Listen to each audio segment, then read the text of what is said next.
আশুলিয়ার পল্লী বিদ্যুৎ এলাকার ফুটপাতে গড়ে ওঠা অবৈধ দোকানপাট উচ্ছেদ করতে অভিযান চালিয়েছে সাভার হাইওয়ে থানা পুলিশ। দুপুরে হাইওয়ে থানা পুলিশের ভারপ্রাপ্ত কর্মকর্তা শওকতুল আলমের নেতৃত্বে এই অভিযান পরিচালিত হয়।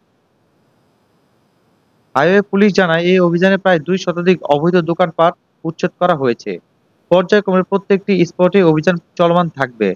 স্থানীয়দের সহযোগিতা পেলে প্রত্যেকটি জায়গাতেই এ ধরনের অবৈধ দোকানপাট উচ্ছেদ করা সম্ভব হবে বলে জানায় পুলিশ।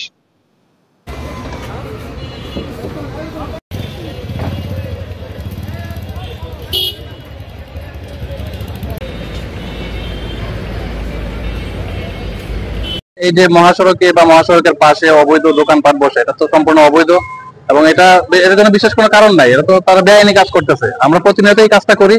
আপনারা জানেন নিকট অতীতে দেশে একটা বিশেষ পরিস্থিতি গেছে, এই জন্য অনেকে যারা অবৈধ দখলদার তারা বেশি করে সুযোগ নিয়েছে, তারা এটা করছে। আমরা এখন থেকে এটা প্রতিনিয়ত করব এবং আমরা এখানে আর বসতে দিব না। আর স্থানীয় যারা নাগরিক বৃন্দ আছেন সবাইকে, ব্যবসায়ী বৃন্দ সহ সবাইকে আমরা অনুরোধ করব আমাদেরকে সহযোগিতা করেন।